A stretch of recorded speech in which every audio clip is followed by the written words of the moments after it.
Welcome, model collecting friends and enthusiasts, to this very special Hailing Frequencies broadcast under the banner of Grab Thar's Toolbox by Grab Thar's Screwdriver and so on and so forth, where today I'm going to be doing some unboxing for you. Now, as many people who are regular viewers of this channel will know, I have quite the collection of starships.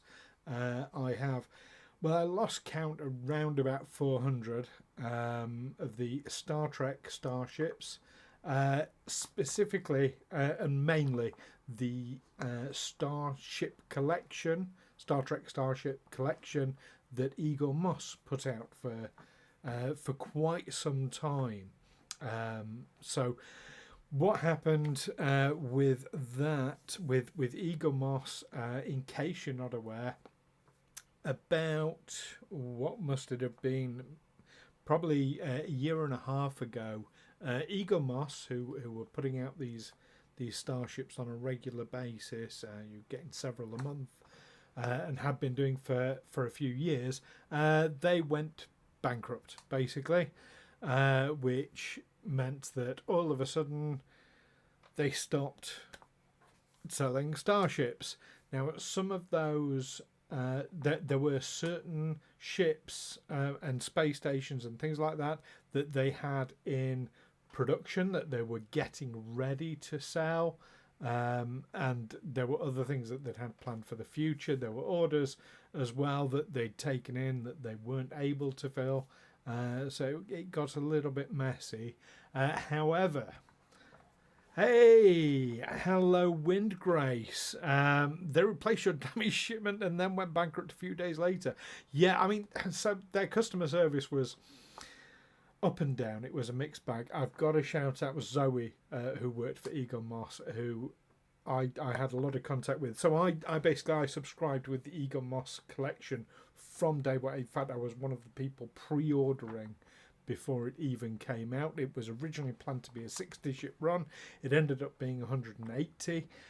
And on top of that, they had bonus issues, special issues, extra large issues.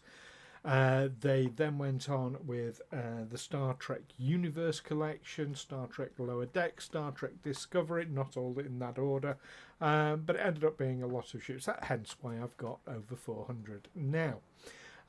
So that's basically what happened. But so they went bust, and we all thought, oh, that's an end to the collection. However, step in Master Replicas, as a company here in the UK, who historically had done models and such things previously, die-cast models. They effectively bought the entire stock that Eaglemoss had, and have been selling it ever since on a regular basis. So I've obviously been straight in there with Master Replicas. Eaglemoss, so I say their customer service was a little bit up and down. As much as I signed up right from day one, there were a few occasions when they missed shipments with me, and there were 3 times they just cancelled my subscription for no reason whatsoever, and I had to, by the time I found out, sometimes they had sold out of their ships, and it was all very, very messy. So I was really glad when Master Replicas, who have an excellent customer service history, when they stepped in and bought all this remaining stock. So been pushing forward and getting stocked up.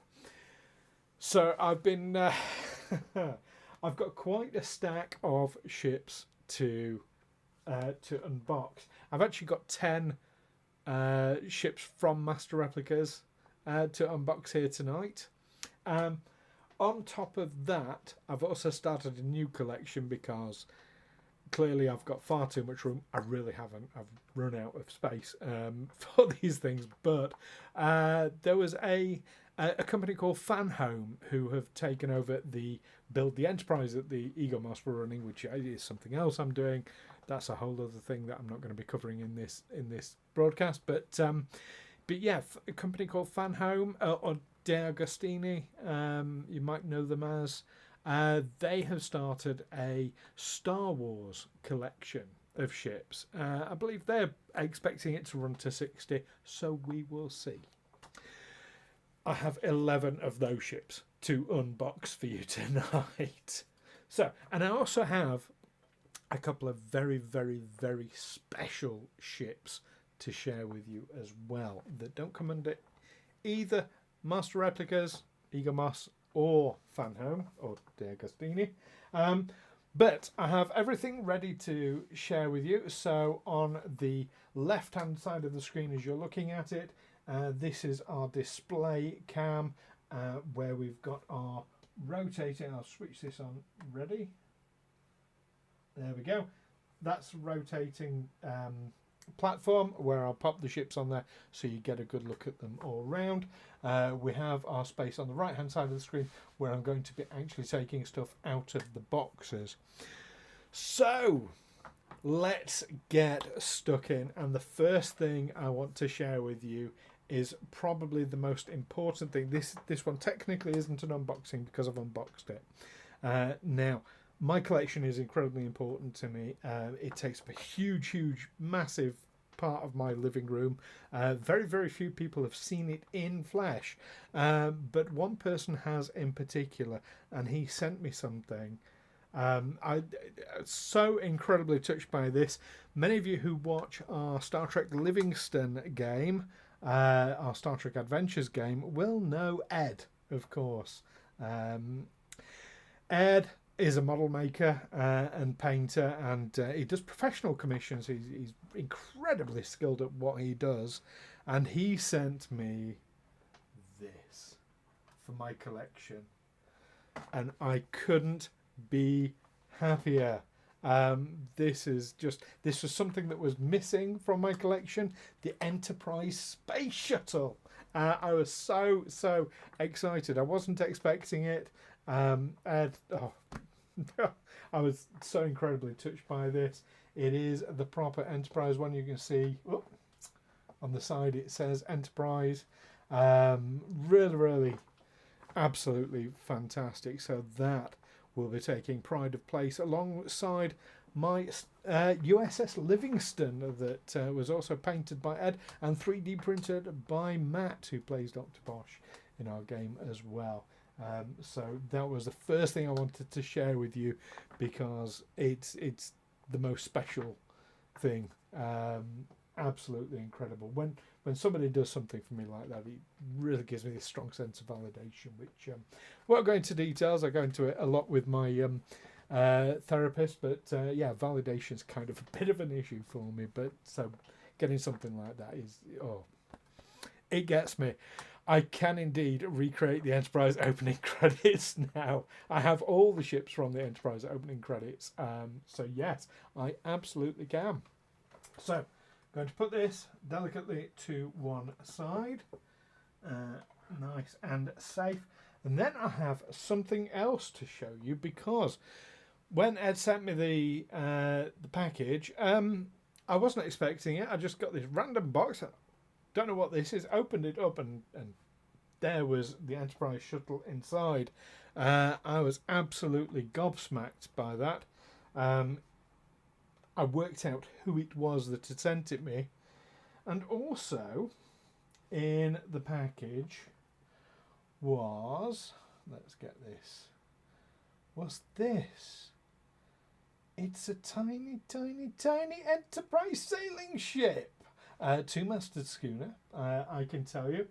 Absolutely incredible. Very delicate, so I'm going to be immensely careful with this, obviously. But look at that. Look at the incredible detail on it. Do this without blurring the camera, hopefully. Absolutely amazing. And it has a very special secret. If you look very carefully, you can see a gangplank, and hopefully the camera will focus enough. There is a tricorn hat hanging above it, a la Star Trek Generations when Worf got promoted. How about that? I tell you, Ed is talented. I mean, look how touchy it is. The detail is just absolutely phenomenal and incredible. Yeah, I say Ed is talented. He really, really is phenomenally talented. That's yes. That's retract plank number 1. Yes, fantastic. So I'm going to put that very delicately because I want to keep that obviously very special. There is now not a single Enterprise that I do not have. So that is absolutely incredible. So I wanted to share those two with you because they are the most special special part of this this stream. Because thank you, Ed. Love you to bits. Right, let's move on to some unboxing from boxes now. So I'm going to be doing this quite a bit, stepping up and moving. So the first one I'm going to share with you is not actually a Star Trek ship. It is in fact from the Orville. So let's see if that'll work. Yeah, so Eaglemoss, as well as doing the Star Trek collection, they've also done a number of others.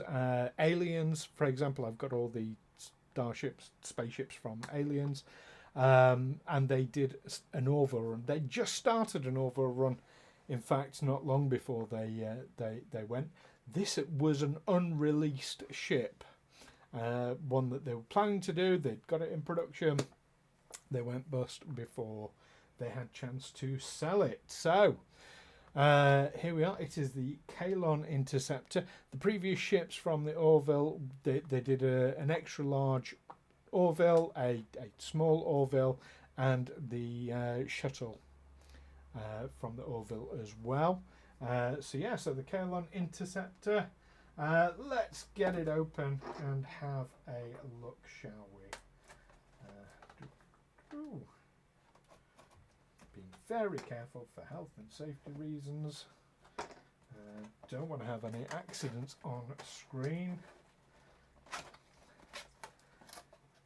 Now the downside, the unfortunate aspect to what's happened with Master Replicas and Eaglemoss is that the Eaglemoss ships came with magazines.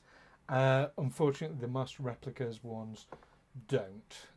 So as a completionist, I struggle a little bit with that because I've got all the magazines except for the ones I'm buying from Master Replicas. I'm hoping eventually some magazines might turn up and they might start selling those separately. Who knows? We will have to find out. But let's have a look at this. So I'll do this stand first. So underneath it says Orville Kazon Interceptor 0565 AE. Okay, it's the standard sort of stand that we get, the standard stand from Eaglemoss. There we go, and presumably the Interceptor is just going to sit in that. This feels like it's going to be quite fragile. It looks like it's going to be quite fragile. It's got a good weight to it. For a start, I think the die-cast parts are perhaps inside. Yeah, the more central part. These are plastic on the outside. It definitely has a top because it's got these extra fins and a bottom. But let's get this on the stand and look at it. It's very pretty. Oh, it sits in the stand quite nicely. Fits on there well. There we are. Yeah, that's very nice. I like that. I like that. Yeah. Okay. That's very detailed. Yeah, there's a lot of sort of surface detail to it, I can see. Yeah. Yeah, I like like that. That's the I think the Kalon Inceptor is the bit. It does look dangerous. I mean, Kazon are dangerous if you watch the Orville.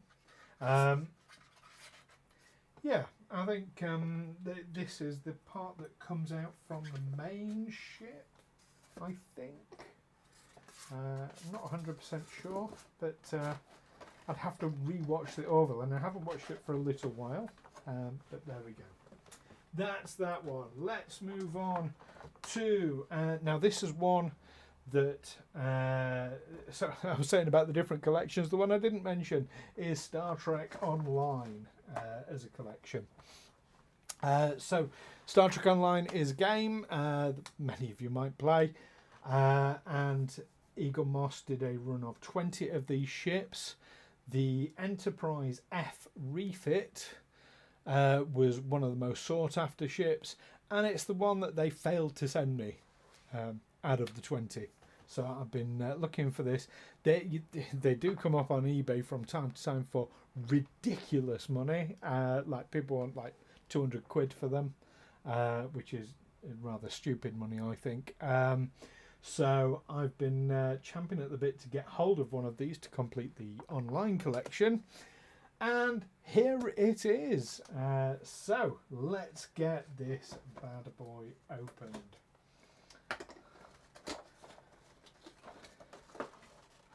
Now the Enterprise F, we've actually seen this on screen now as well.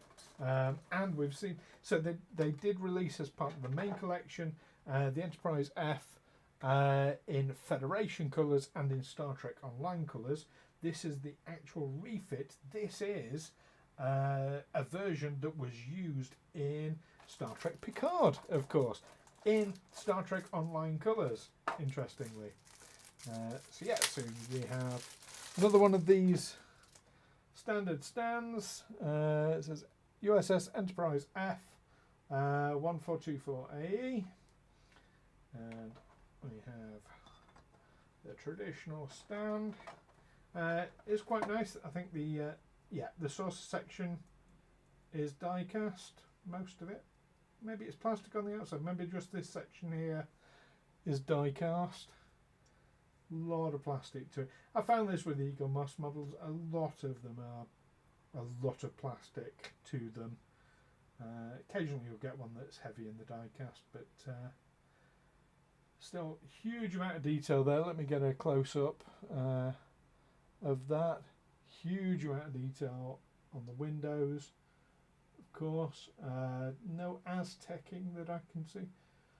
No Aztecing, but it's a bit small for that perhaps. Because you do get some of the smaller models, they go for the Aztecing. Basically they'll make different coloured panels across the whole thing. And when it's a smaller model, that can be easily overdone, and they'll make basically two light and dark shades. I think that can look pretty awful if it's not done correctly. But there we go. There is the Enterprise. There she is. There she is. The Enterprise F is a lovely, lovely looking ship. Yeah. There we go. That's the Enterprise F. So let's pop this away. I am putting all these things away very carefully because I don't have room in my shelves for them just yet. I'm going to have to reorganise everything. I have, for anybody who's interested, I have 8 IKEA Detolf cabinets, each one tripled up with shelving units. So I've got additional shelves. That's where I possibly can. Some of the larger ships won't fit in if it's 3 shelves, where it would have been 1. But most of them, it's down to 3 shelves. So yeah, that's a lot of shelf space.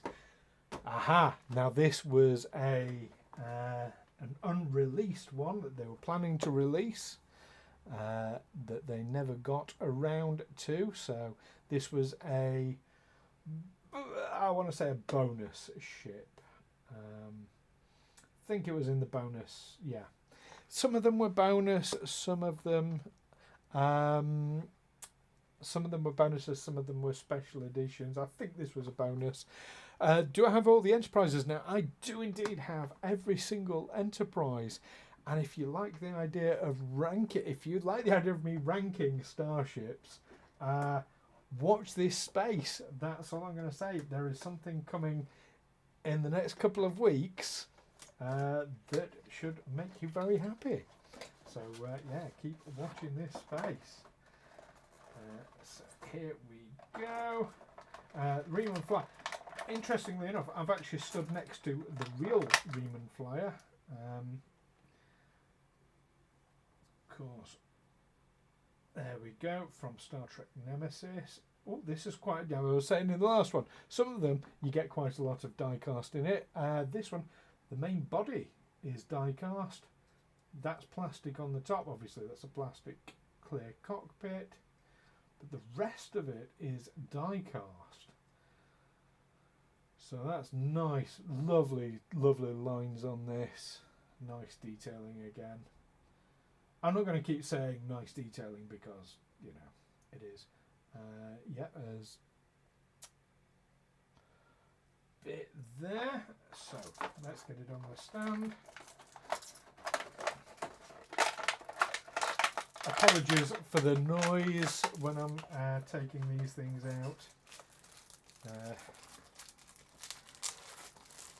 It's one of those things. So we have, yeah.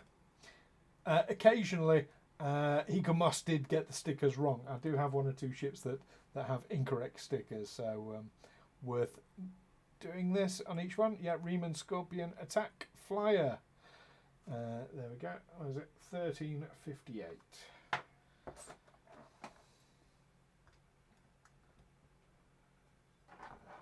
get that on there. That's going to slide in there nicely. There we have it. Look at that. That is beautiful. That is a beautiful little ship. Yeah, I do like that one. Like I say, so Star Trek, The Experience was a thing that came to London Hyde Park. Oh, crikey. Probably 20 years ago now. It was not long after Nemesis. And I actually won tickets to see it in Hyde Park. I was living in Bristol at the time, here in the UK. Some sort of 70 miles away, which I suppose to Americans that doesn't sound very far. To us that was a long way. But yes, I won tickets on Classic FM, the radio station. They ran a competition. They wanted to know who the first captain of the Enterprise was. At the time, it was Captain Pike. No, it wasn't. It was Admiral Thingy, who's in Strange New Worlds. Oh dear, I'm embarrassing myself already. Anyway, I basically said a lot of people are going to say Captain Kirk, but actually it was Captain Pike. However, Admiral April O'Neil. No, Admiral April. April O'Neil, that's Teenage Mutant Ninja Turtles. Yeah, Admiral April was the first captain. So there we go. Now this is another one that was unreleased, Tellurian Observation Craft. So this again, they plan to release this as a bonus or special edition. There is one bonus special edition, well, two technically, that I am missing now. No, three technically. So one of them is in fact on here. The Kazon Predator class is one I'm short on. Oh, and the other one, D5 tanker vessel. Yeah, there we go.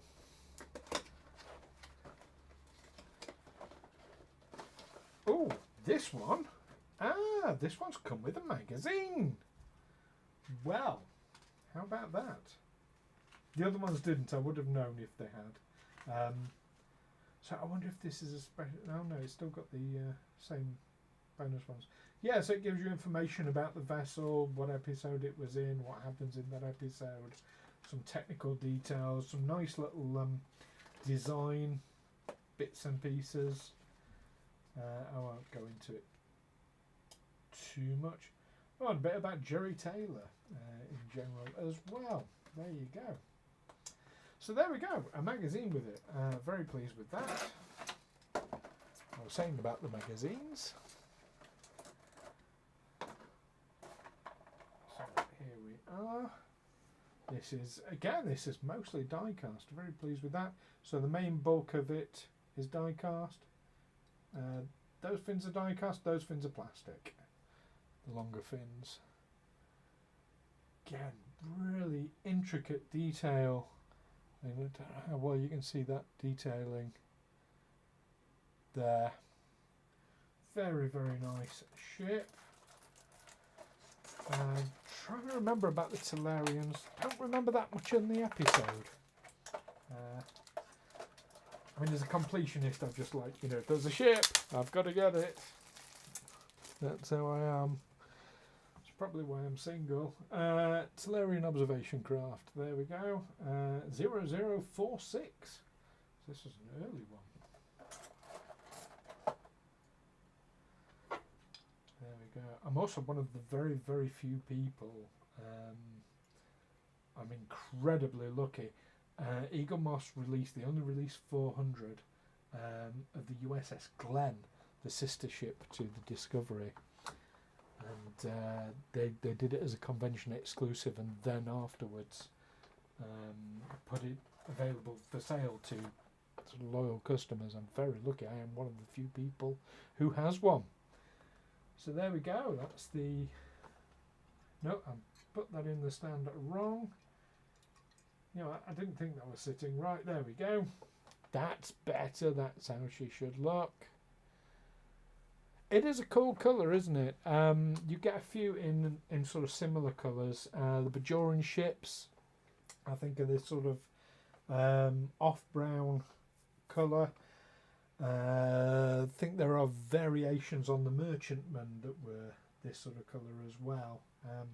Yeah, almost like a goldy sort of colour, isn't it? Very, very nice.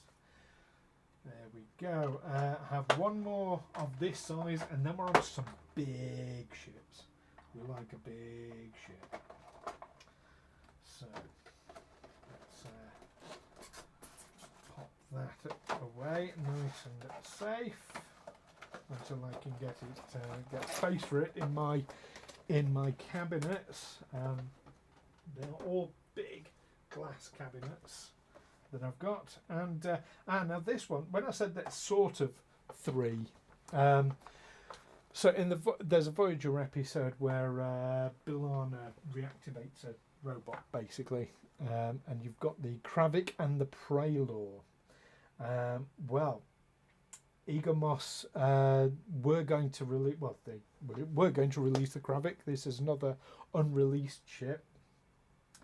And they did a very, very limited run of the Praelor ship as well, which is the exact same design, but in grey rather than brown colour. Again, it's a very similar colour to the Tellarian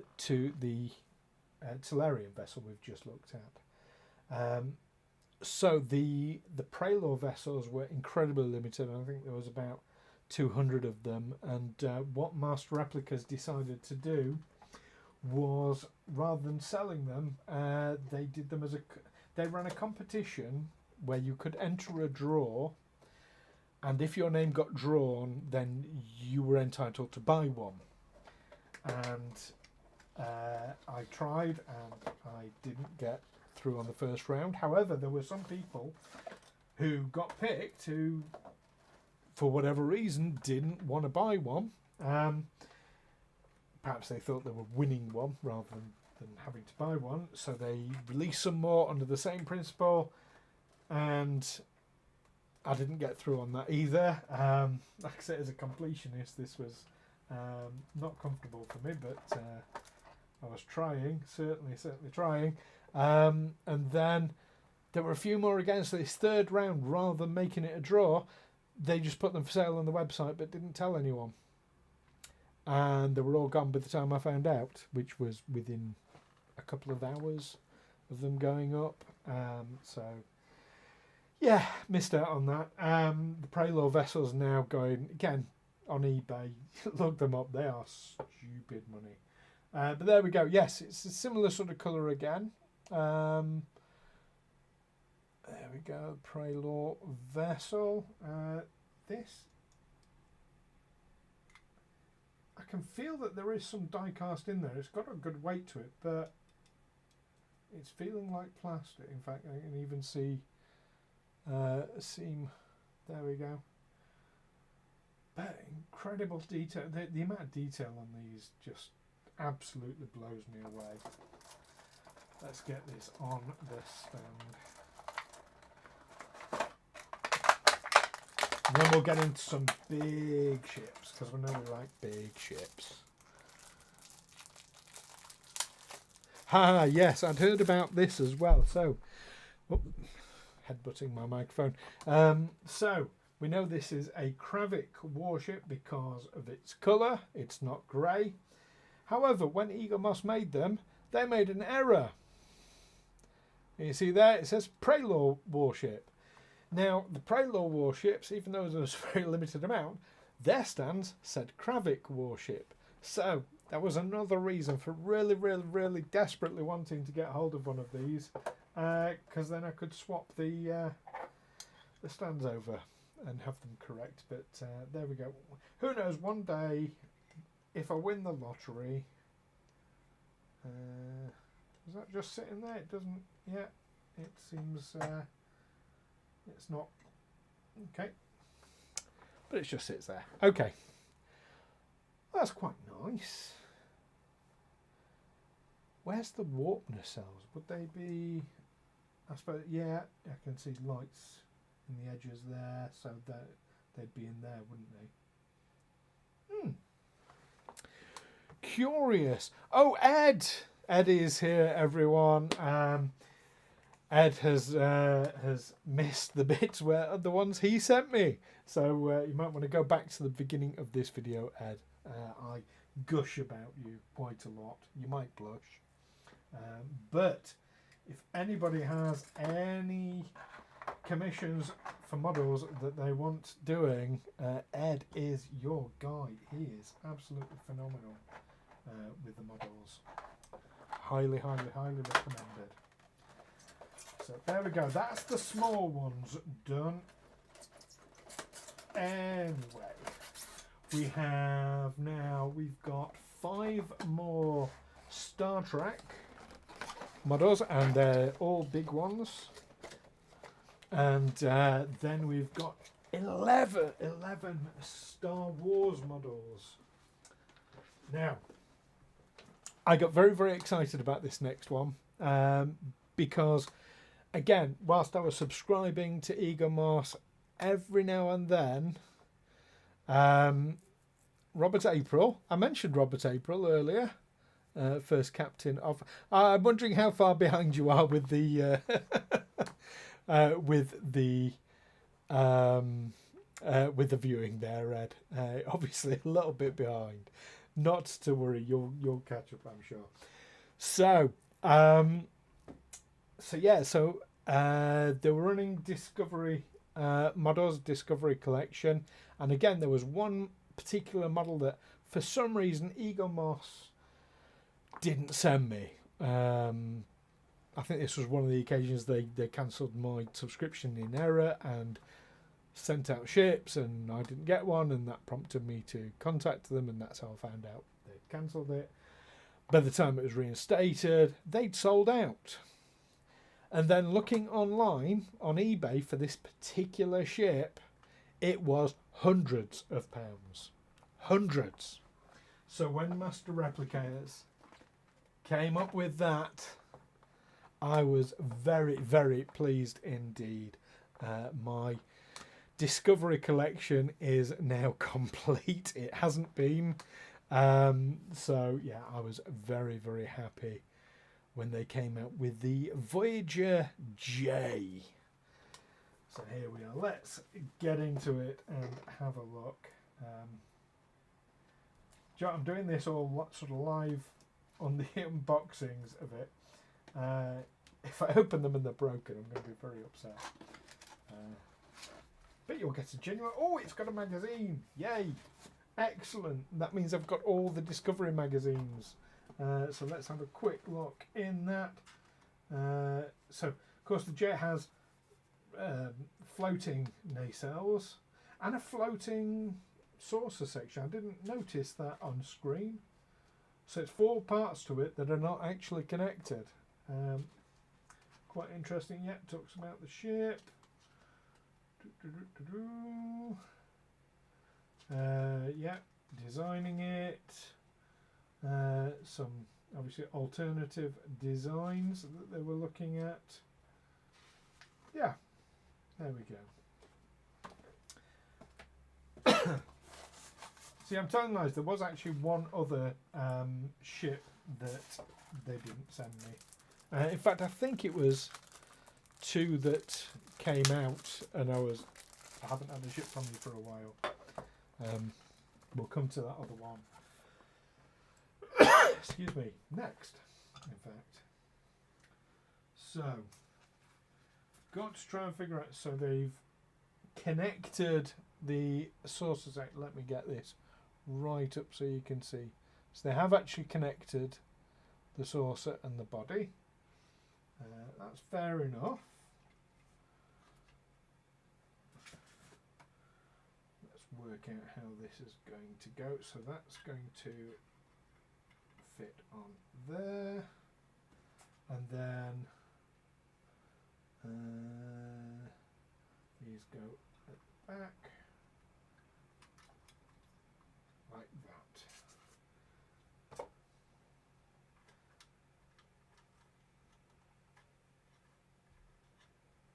There we are.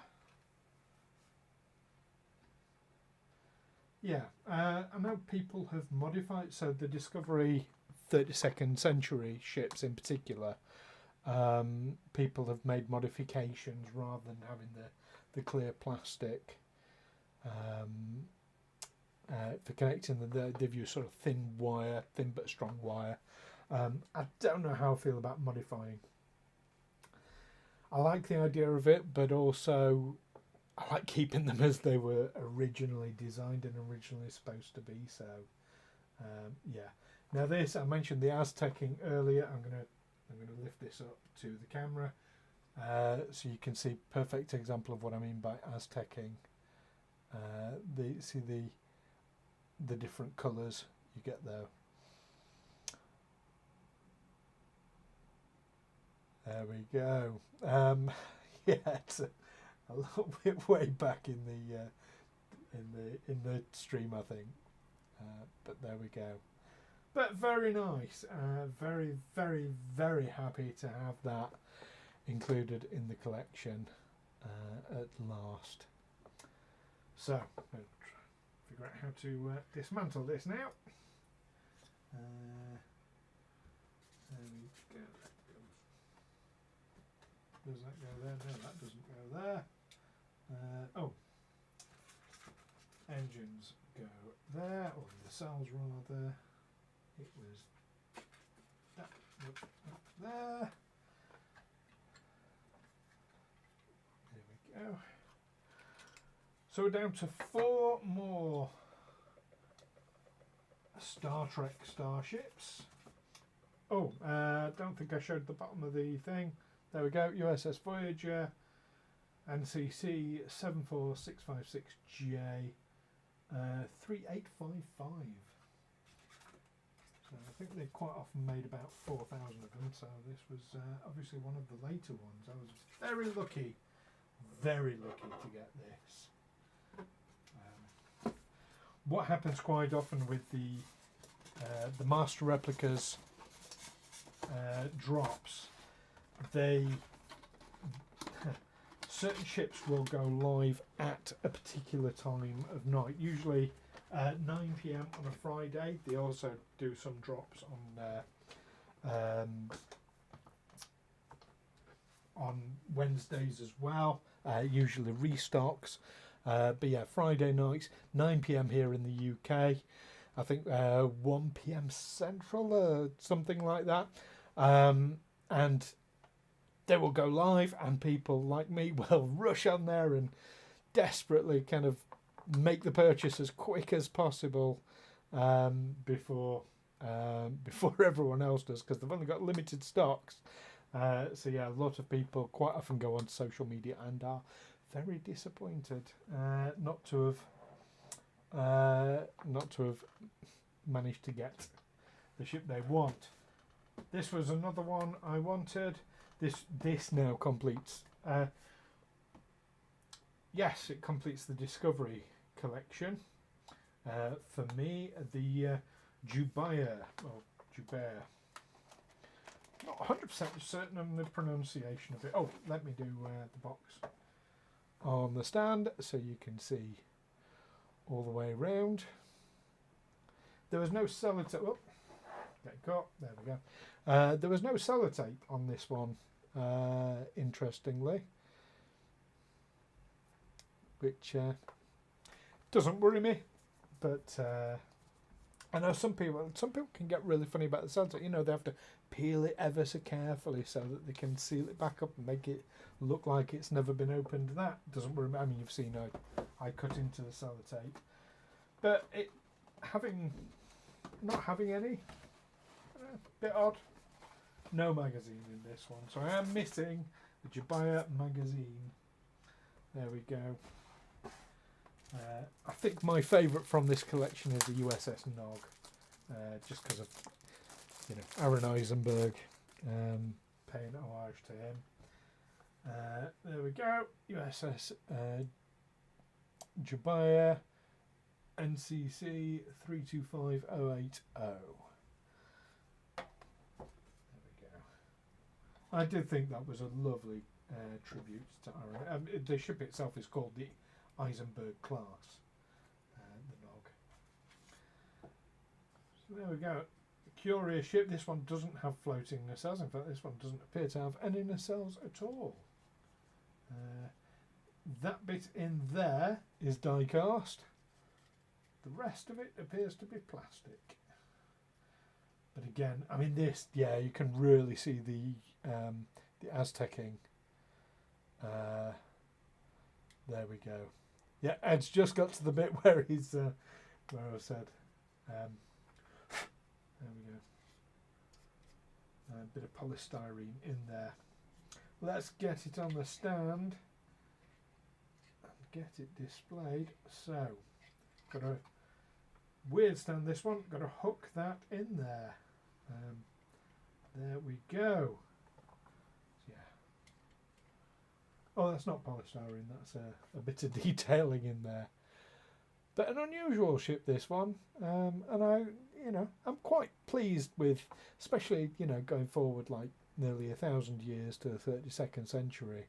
You'd expect the ships to be radically different to what they are in the the next gen era as we used to. So there we go. That's the USS Jubaya. Jubaya. Yeah. If someone can correct me on the pronunciation, I'll be very pleased.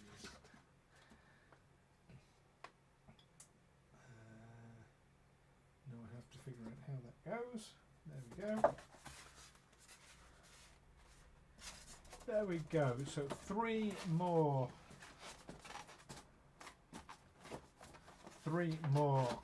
Star Trek ships from Eaglemoss.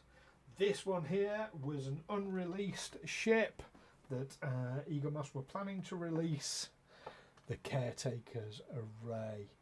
Now, it really surprised me. This one wasn't as popular in master replicas as I would have expected. I thought this one would have flown out as an unreleased ship, but I think you can still get them to this day, which is months and months later. Yeah, it looks like Ed's caught up. Fantastic. So yes, so the ships were very similar in look for over 1,000 years, and steam changed how everything looked. Yes, No sellotape again on this one, but never mind. Ooh, rather than polystyrene, we've got black foam. Oh, I see, we're layered, right. So that's the stand. Let's get the stand together first. Oh, and I think I might know why, because of the array fins. So we get Caretaker's array. There we are. You'd have thought so, wouldn't you? Yes. This would be a big one for Voyager fans. Maybe there aren't that many Voyager fans out there. Who knows? But there we go. It'll be this is very delicate, as you can imagine. I think the central piece is die cast. Certainly the fins or the arrays are plastic. I think the bottom part is plastic as well. But again, really fantastic detail on that. Let's get this on the turntable. There we are. So we can look at that. Very nice. Not as big as you would have thought for the box, but then it's not going to be. I know one of the reasons why Eaglemoss never produced a Narada, for example, from the 2009 Star Trek movie, is because it had far too many delicate parts. So I was kind of expecting this to come in sort of assembly pieces. But yeah, there we go. Definitely higher than Neelix's ship. No, I do have a Neelix's ship. I do have one of those. I'm not going to go and get it now, but yeah, I do have one. I was saying earlier, Ed, that you are one of the very, very few people who have actually seen my collection in person. So you can attest to that, or you can call me a liar. Oh, the Traveller, yes. Yes, Starship Traveller. Why don't you tell everyone what we mean by the Starship Traveller, Ed? Because I think you tell this story particularly well. Whilst I get the next. We're down to two ships. Two ships from Star Trek, two ships from Eaglemoss. For fleet review. Yeah, over 400 ships. That's not going to happen. I was very excited about this. This again, unreleased. Eaglemoss had just started releasing some lower decks ships. We've got an XL Cerritos. We've got the Titan from lower decks. And they provided the Yosemite shuttlecraft. Lower decks has got to be up there as one of my absolutely favourite Star Trek shows. And a little factoid for our Livingston fans. The reason why we set the show in 2380 was because of Lower Decks. Lower Decks had just started. There we go. That's why Starship Traveller. It is. Oh, is it on Steam as well? Oh, I did not know that. No magazine. Oh, sad panda. Sad panda, but also very happy panda because look at this. This has got a cold field to the bottom, so I'm guessing this bottom section here is the die cast. Definitely plastic. Top and plastic nacelles. But look at that thing of beauty. And looks like it could have just come straight from the show.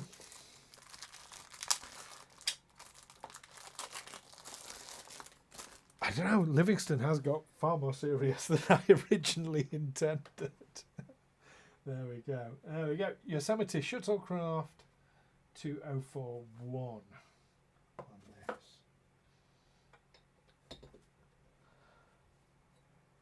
Does it sing drinking songs as it flies along? Yes. There we go. Yosemite shuttlecraft. Yes, indeed. Oh, gotta love Lower Decks, and loving the latest season of Lower Decks, season 4.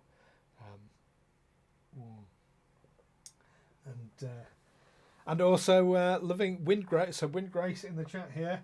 Go and check out Windgrace's channel for some brilliant insights and reviews on Lower Decks and all sorts of other things. I'm having to stay away from the Quantum Leap Season 2 ones because we haven't got that yet. But, yeah, Windgrace does some excellent reviews. How the hell does this go? Yeah, maybe that way up. Yeah. There we go. Right, we've got one more Star Trek one to go.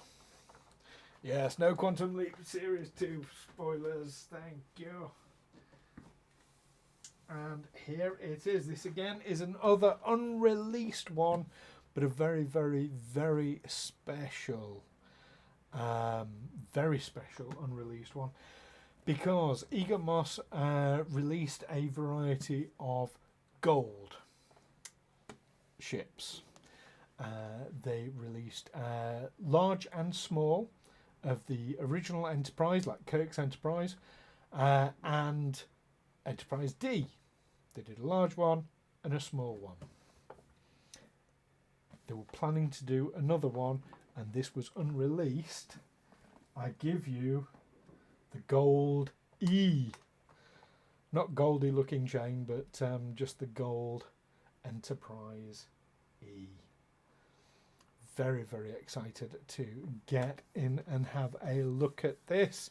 If there are fingerprints on it, I shall be very unhappy. Now, I say gold, it's not solid gold, which, although the price they charge could well be. No, it's 18 karat gold plated. But yes, a gold sovereign. Like it. There we go. Smash it with the phaser rifle. No. So, it's a magnetically sealed box. The gold ones do come in very nice boxes. And here we go. Look at this. Woo! Shiny, shiny, shiny, shiny starship. Let's get the stand open to start with, because the stands are a little bit special. Notice it was silver underneath the others. It's gold on the gold ones.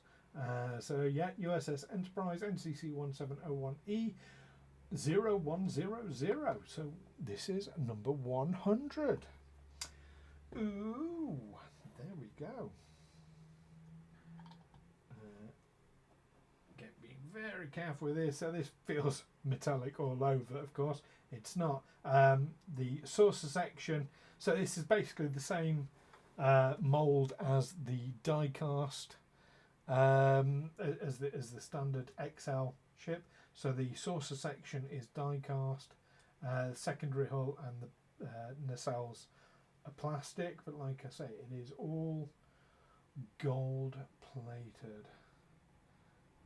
You get slight imperfections in the surface, which you would expect, and it almost looks like it's kind of almost like a brushed steel. It's not coming across very well in the camera, but it's almost like a brushed steel effect, but without dulling it down, maintaining its shiny, shiny, shininess. Look at that. That will go with the others very nicely. If I can do this without breaking it, that would be helpful. There we go. How about that? Absolutely lovely. Very pleased with that. Very pleased indeed. So I'm going to take a very quick break on the channel in a moment and get ready for the Star Wars unboxing. I've got 11 of those. I don't know why I'm showing 6. I've got 11 of those to share with you. So we'll get onto that in just a moment. But let me return to the podium. It's absolutely phenomenal shuttle and Enterprise sailing ship there. There we go. Absolutely fantastic. So yes, thank you, Ed. That is pride of place for me in my collection. Those are, like I say, along with my USS Livingston. Very, very exciting. So there we go. I'll be back. I'll be back in a couple of moments. I just want to sort of reorganise all my boxes and everything, and refresh my drink. I will be right back. Don't go anywhere though. That's an order.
And we are back here in Hailing Frequencies, spending an evening doing some unboxing of some very, very special starships. So, good night, Ed. Thanks for dropping in. Great to see you. Windgrace, it looks like, is still with us. And I hope you're all enjoying this unboxing special. So some fantastic ships from Eaglemoss, Master Replicas, Hero Collector. They were under all sorts of different names. But yeah, it is Master Replicas who are now selling them, of course. Yeah, I'm curious to know what everyone's favourite ship so far is from the ones I've presented to this evening. I've presented 12 so far. There was the Space Shuttle Enterprise, of course, the old sailing ship, two-masted schooner sailing ship. Both of those given to me by Ed. So thank you ever so much, Ed. Absolutely incredible. We've had, oh crikey, all sorts have been unboxing. What's your favourite so far? While you're thinking about that, let's start now. So that was Eaglemoss and Master Replicas. So we're now over to Fanhome. Fanhome, you might know better as De Agostini. They're very famous for their part works that they've done all sorts of things on. So this is the Star Wars Starships and Vehicles. That's a little leaflet that they gave. So yeah, there we go. Fanhome, and just a welcome to the collection. We had a magazine talking about the collection, so die-cast metal collection with various ships, advertising the different ships that will be coming up. I think I said earlier, I think we're expecting it to be 60. I don't think that's right. I think we're now expecting, I think it's maybe 30. I need to look that up. Either way, I'm in it for the course. Windgrace's favourite Trek exclusive is the Enterprise F, maybe, or possibly the Space Shuttle Yosemite. It is pretty good, isn't it? The F is kind of like really, really special, but the Yosemite is like really good as an actual model. Yeah, there we go. So let's look at these Star Wars Starships and Vehicles collection. Each one comes with a magazine. You can see I've got the stack here, except for the specials. Specials don't come with a magazine. And I just saw, interestingly, a thing in here that says you get exclusive gifts. I have not got the first gift, so I need to be getting in touch with Fanhome and asking them where my gift is, because I didn't get one. But let's look at the first one. Millennium Falcon. Quick flick through the magazine. Seems very similar to the way that Eaglemoss do the magazines, telling you about the ship, some design specifics, a bit about Han Solo. Yeah, the magazines are very, very similar in that regard. There we go. So that's the Millennium Falcon. Joe, I'm going to put the magazines to one side so we don't get spoilers as to what else is coming up. But here we are. In terms of size, I'd say they're kind of halfway between the standard Eaglemoss ones and the XL ones. Yeah, about halfway between the two. Let's get it open and have a look. Yeah, I want to know where Luke's land speeder is. Didn't realise I was missing one already. I'm sure Fanhome will sort it out very quickly. So this is the first time I've ever looked at any of these. Oh, I've got more sellotape. There we go.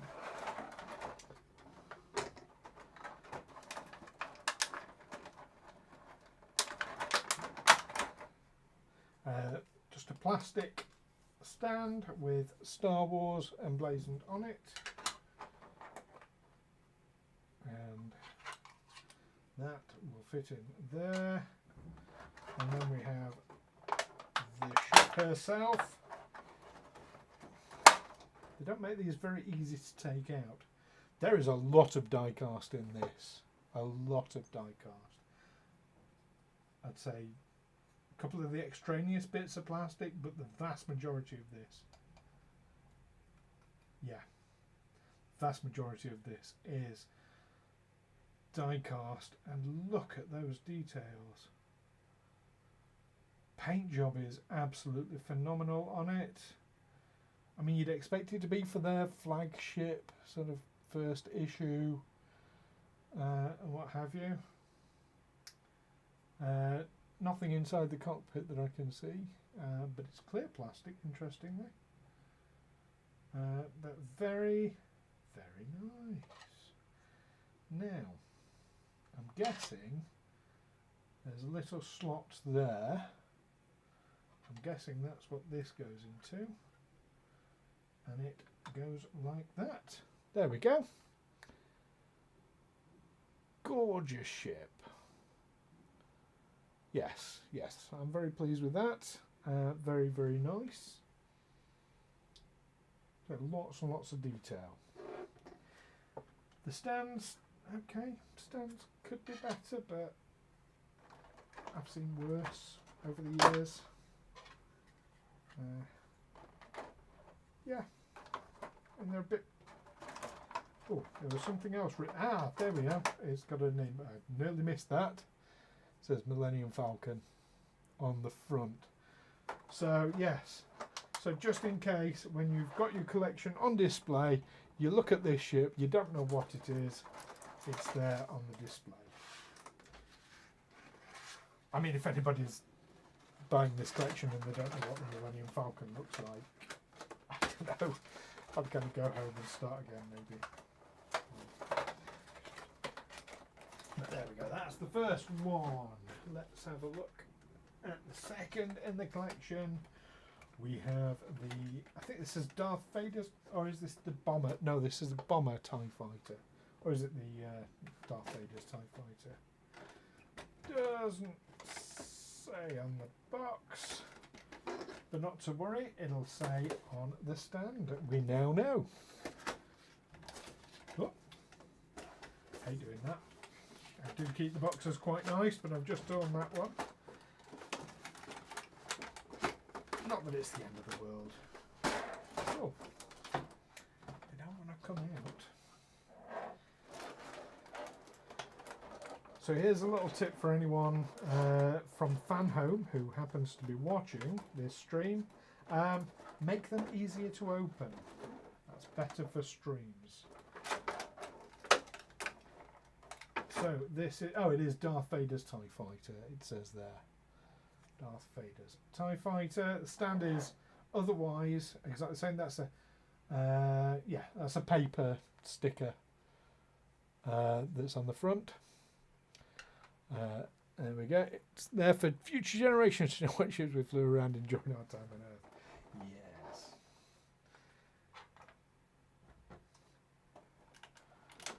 Well, of course, there are those of us who think that we did actually come from extraterrestrials in the first place. I have a whole podcast about that, Aliens Explored, if anybody's interested. So this is a big difference between the Eaglemoss and the Fanhome collectibles. A lot more die cast in this. A lot more die cast, at least so far. In fact, even the fins are metal. Can you hear? Let me. Yeah. There we go. Clear plastic? Plastic on the cockpit again. Beautiful. Beautiful ship. It's a little bit of a defect. I don't know if you can just see there. Like a burr or something. Not the end of the world for me. I don't worry too much about these things. And again, we've got the slot underneath to fit it into. But let's get that on the stand. There we go. Oh, the bomber one, of course, was the one that had a hull for the cockpit and a hull for the bomber. So it was like a dual hull. I remember now. Yes, very nice. Darth Vader's TIE Fighter. So we've had the Millennium Falcon, Darth Vader's TIE Fighter.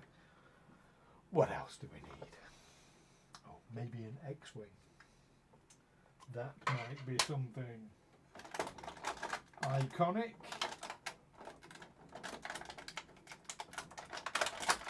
To have. Just so you're aware, future. I'll do future unboxings. Yeah, very iconic noise, isn't it, that they make. Yeah, I'll do future unboxings as stuff comes in. I'll be honest, I've been planning to do one of these for quite a little while now. I'm annoyed that I've ripped the box. I'll get some sellotape on that later. Yeah. But yes, I'll do the unboxings as stuff comes in. Excuse me.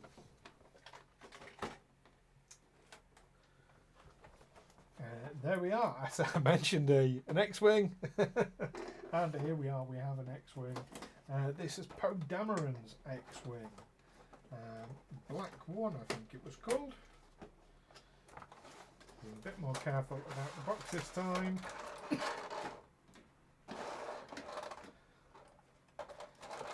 Is the sellotape on this one? There wasn't on the TIE Fighter. There was on the Millennium Falcon. There is on this one. Oh, inconsistency. Ooh. There we go. Yes, Fanhome, make these easier to get into. Make future unboxings much more preferable. There we go. Right, so we've got the stand. Yeah, Poe Dameron's X-Wing. We have the same. I think this is going to be the same stand every single time, isn't it? I suppose that saves on costs. Means they can put more effort into the ships themselves, which I'm all for. So apologies for the noise. I'm having to sort of push it out from underneath, which means it's getting crinkly. I'm trying to minimise that as much as I can. Ooh.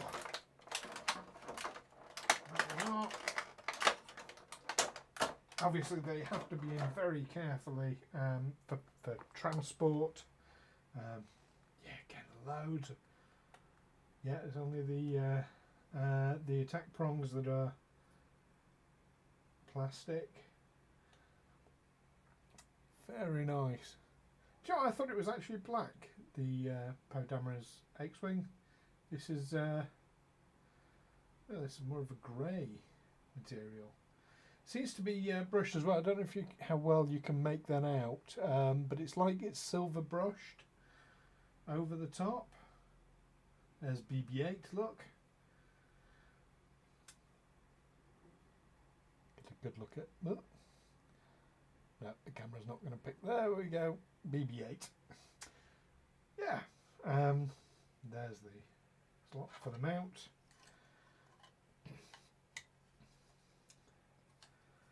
And yes, very pleased with that as well.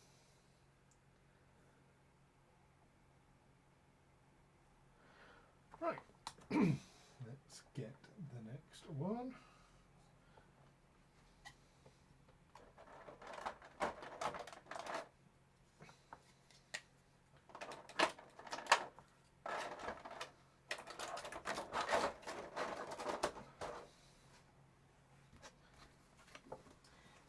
While everyone's watching this, by the way, if there are any specific streams you would like to see, I know Windgrace mentioned earlier about a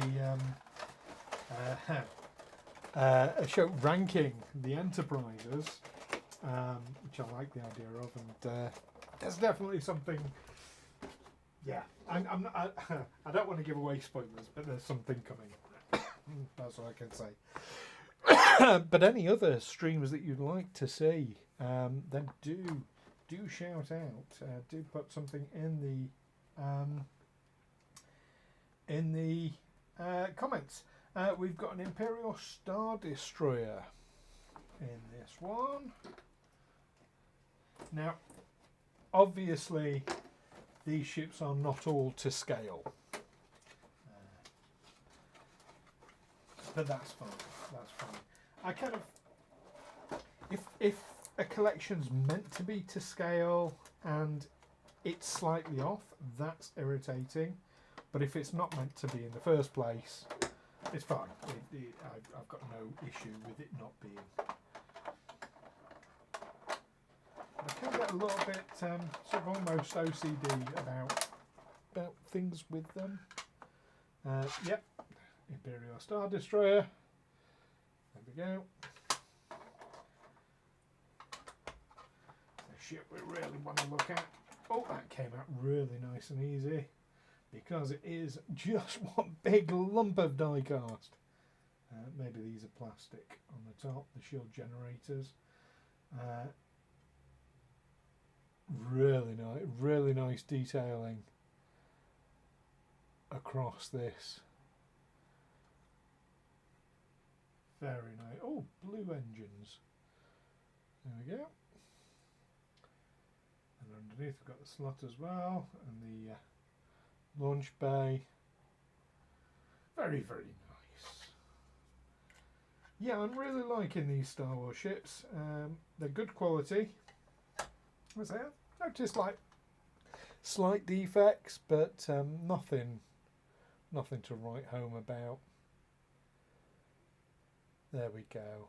Imperial Star Destroyer. Dum dum dum dum da da dum da da. Better not go too far with that, because don't want to set off any algorithms with YouTube, copyright issues, anything like that. But you can just hear the Imperial March when you see that ship, can't you? Let's see how many more we got. So we've got 1, 2, 3, 4, 5, 6, 7 more ships to go. And now this, I was saying, like, they're not to scale. This is almost as big as the Imperial Star Destroyer, which it really wasn't in the films, of course. The Snow Speeder, from what is arguably the best Star Wars movie, Empire Strikes Back. You like these stands? I don't dislike them. I kind of wish they weren't plastic, but I don't dislike them. The design is really nice. The design's definitely up there. I'm used to like these heavy, I suppose they're resin stands that Eaglemoss do. Yeah, these are just injection molded plastic. Oh, excuse me, coughing.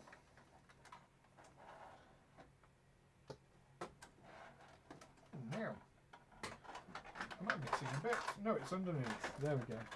Yeah, so Snow Speeder, trademark. Yes, the way it displays it does look the part, and I quite like the consistency with it as well. That's definitely a thing. So again, really nice. Got the grappler gun on the back. Underneath. Yeah, that's one downside. So again, I'm sort of comparing with the Eaglemoss. The Eaglemoss ones, they form the ship as a whole. They don't have holes in them. And then they make the stand around the ship. So the ship is always complete. With these ones, you're always going to get this slot in underneath, which isn't part of the ship's design. So, I don't know, pros and cons. But there we go. But very nice. I'm really liking these ships.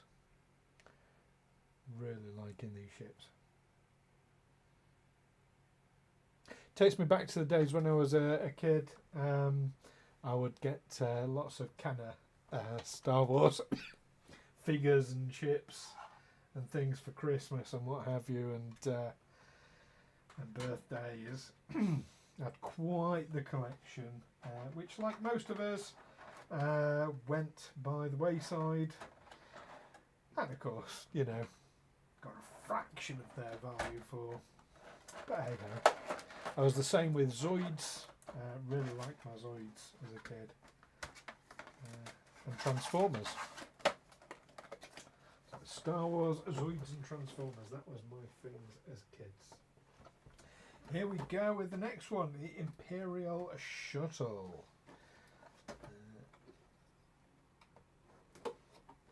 So I'll probably have a look at the quick look at the magazines afterwards.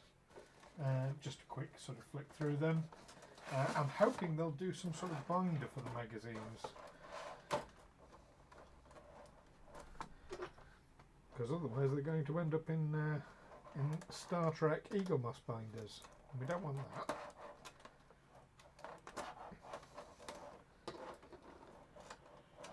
We still have some of the old ones. Wow, they're highly collectible these days. Highly collectible. Yes, Imperial Shuttle trademark.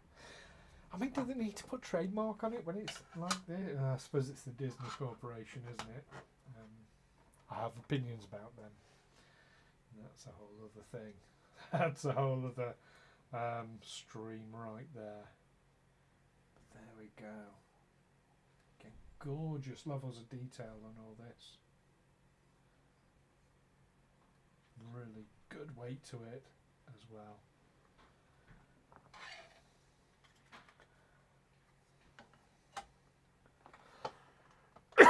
This one, of course, the wings sit much lower to the ground than the others, but that's fine. They're still off the ground. I think it's hanging below the level of the stand. Interestingly, yes, it is. Yeah, curious. Right, that's that one. Yeah, she'll have to forgive me spending the time putting them back in as I go until I've got somewhere specific to put them. Need to keep them safe. I might spend time on that one later because that one looks like it's really awkward. So yeah, there we go. Oh, now we've got, I was going to say Boba Fett. No,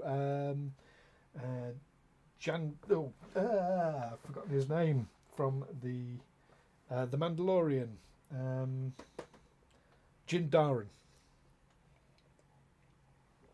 Jin Daren's ship. The name of which I've forgotten. But there we go. I'm sure it'll tell us on the stand. I must admit my knowledge of Star Wars isn't quite up there with my knowledge of Star Trek.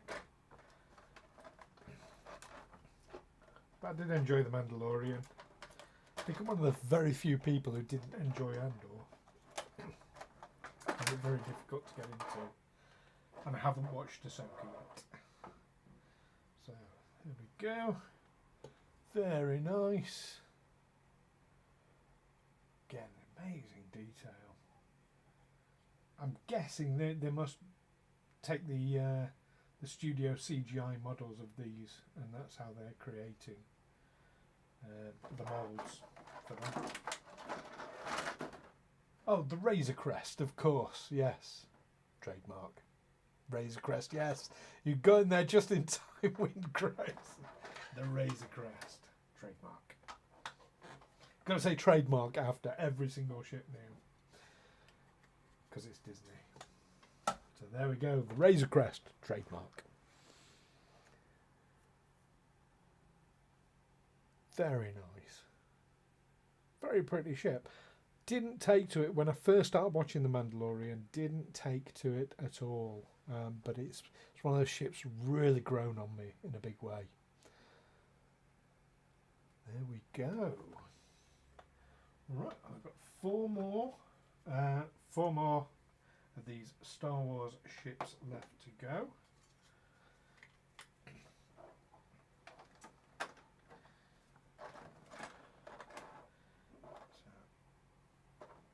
So, this goes away nice and safe.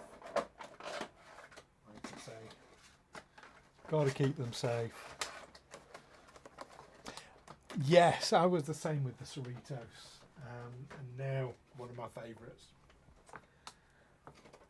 I mentioned Slave One, last one. There we go.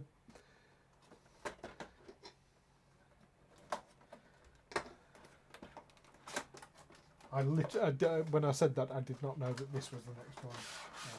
I'd forgotten, in fact, which ships were waiting to be unboxed. But to be fair, with 23 ships this evening, you know, I can be forgiven for forgetting. Oh, it's Boba Fett Starfighter trademark. I wonder if the previous name is problematic for reasons. Oh, we have a different stand. Curious. Oh, and I better know why. Yes. So it's really, really nice. Now this was a ship that seemed right. So to me, it looks like it should be flying like that. Oh, like that. But of course it doesn't. It flies like that. Loads of detail underneath. Loads of detail. There's the cargo hold where Han was brought in, frozen in carbonite. And there we go. Yes, like I say, I wonder if that's if they've changed the name for problematic issues. Still, absolutely fantastic, incredibly detailed ship.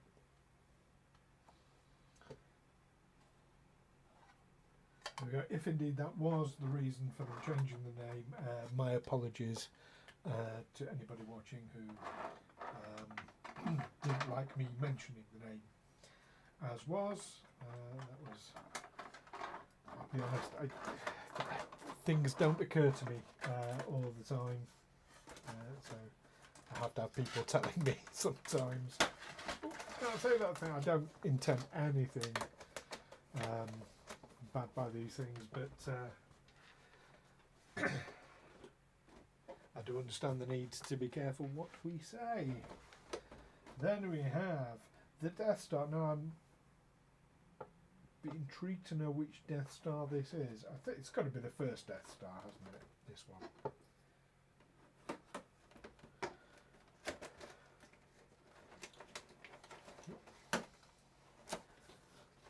Because it's complete. The second Death Star, while much bigger,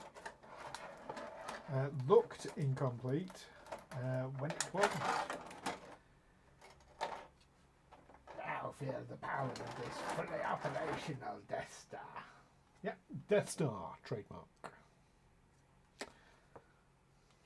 And again, slightly different stand, much lower down this one, but the basic design remains the same. So this one clearly is not solid. It would be incredibly heavy if it was, but appears to be shell, done in 2 halves.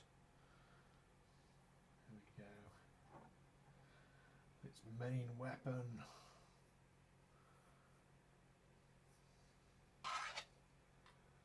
There we go. That one's a snug fit.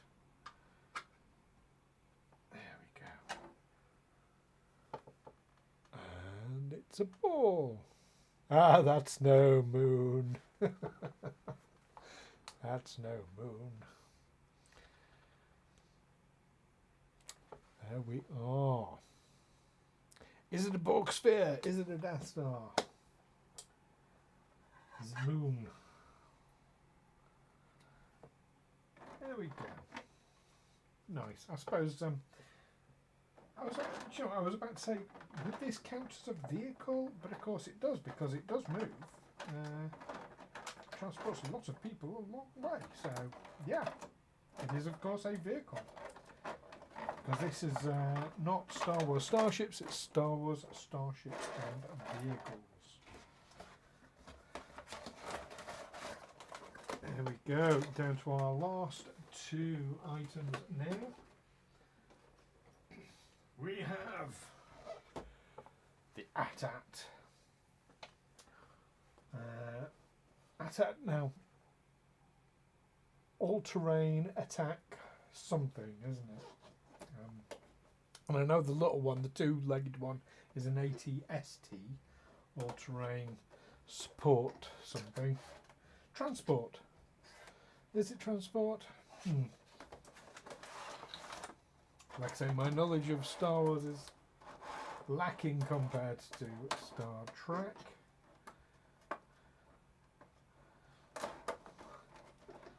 do know some things.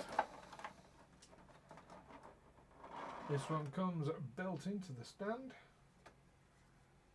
as part of it. In fact, it looks like the stand is warped to me. Well, we'll find out when I put it on the thing.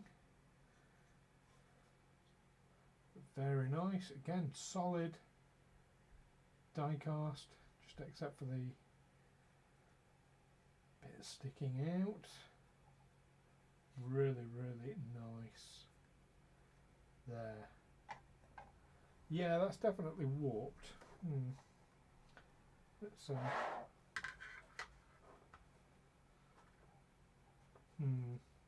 might have to apply a little bit of heat very gently to that, just to get that. I've got a hot air gun, so I can do that. Yeah, it's a shame. It's a shame that's warped like it is, but think I might be able to sort that one out. Yes, very nice. Right. One more ship to go from this marathon session. Thank you for staying with us throughout all this. Don't know why I'm saying us, it's just me behind the scenes. But no, this has been an absolute treat for me. Now this is it's the second special. It's the first special I've got. This is Ray's Land Speeder. Now this is the first one I've had that's not come with a magazine. So it's a shame they're not doing the magazines for the specials, but they're specials, so that's fair enough. Like I say, as long as they're consistent about these things, that's fine.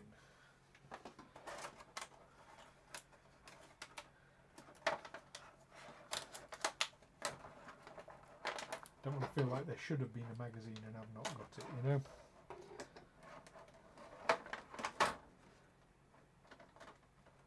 So here we are, Ray's Speeder. Ray's Speeder, trademarked.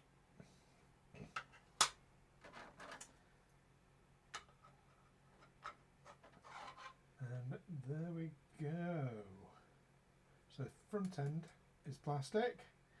This is plastic on the side. This netting, really well detailed. Let me get in a bit closer. Really well detailed. All the scavenging that she's done. Really well done. Very nice.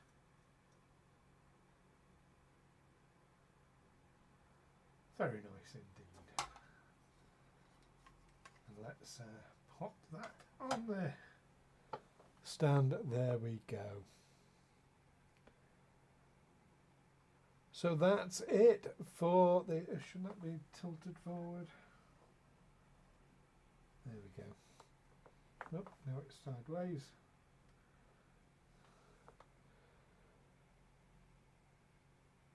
Clearly there'll be a little bit of adjustment when I come to displaying these things.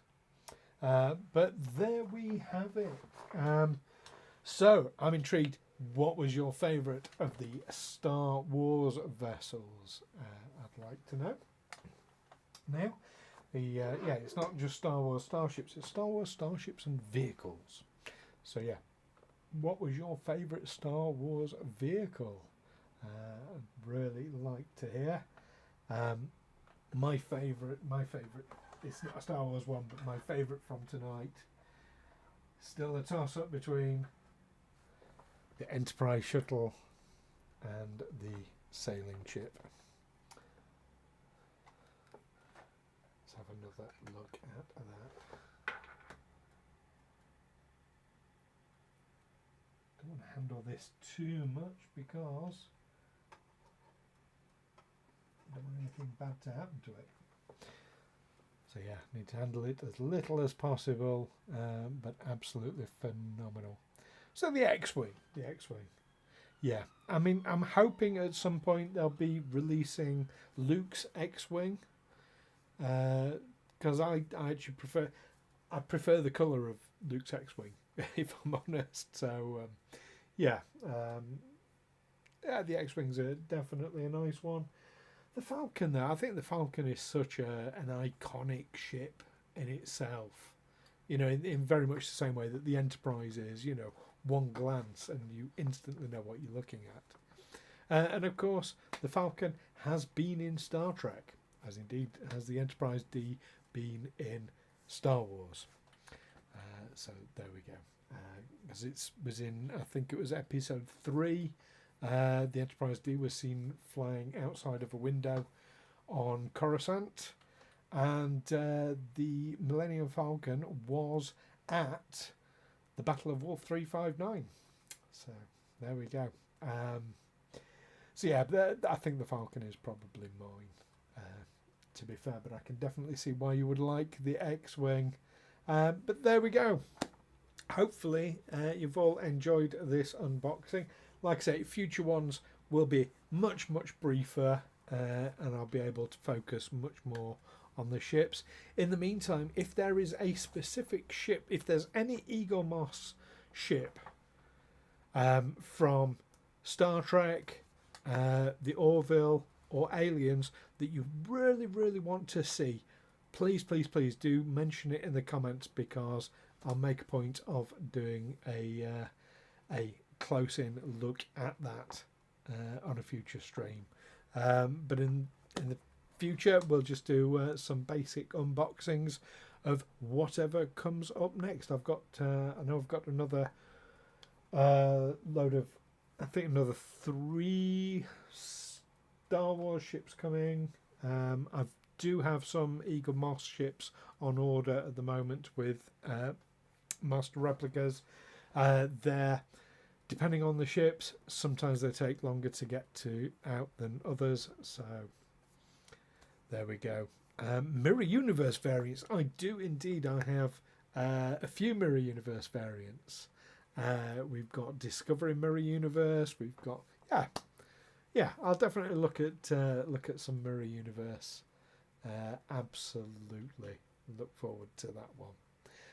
But there we go. I'll leave that there for this evening. Like I said, hopefully everyone's enjoyed this unboxing.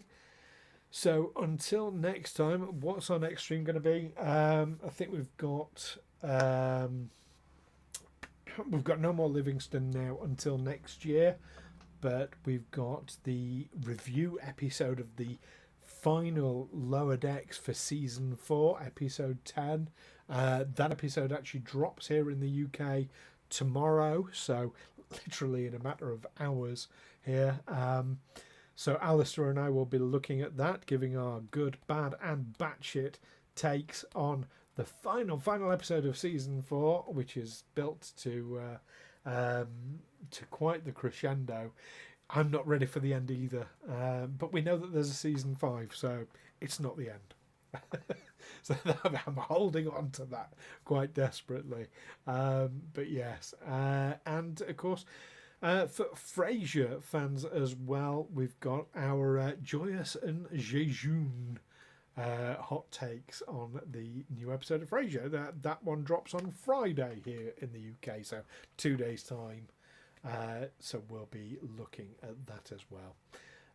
In the meantime, remember, when you're looking at these models, some people call them toys, and you know what, I am 100% absolutely on board with that, because you don't grow old because you stop playing. No, you don't stop playing because you grow old. Oh my God. The one time I was supposed to get this right. You don't stop playing because you grow old. You grow old because you stop playing. Live long and prosper, everyone. Take care, and may the force be with you.